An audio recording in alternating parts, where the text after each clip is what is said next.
EGIANUS dan UNDIUS Kogoya kini mati ketakutan diburu 5 pasukan elit. 2 Panglima Organisasi Papua Merdeka (OPM) yang dikenal ganas, kini mati ketakutan, menyusul dimulainya operasi besar-besaran terhadap keduanya.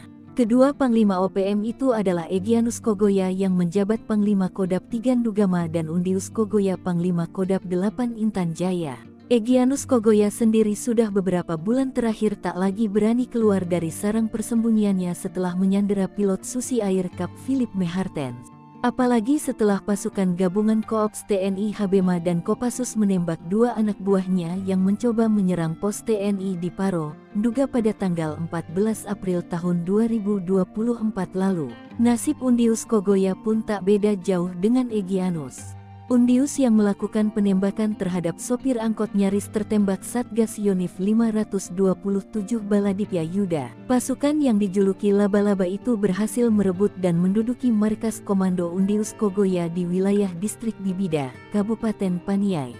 Akibat serbuan pasukan gabungan TNI Polri, OPM kelompok Undius Kogoya di Bibida melemah. Undius sendiri ditenggarai lari kembali ke wilayahnya di Intan Jaya. Kini basis kekuatan 2 Panglima OPM di Nduga dan Intan Jaya dikuasai TNI Polri.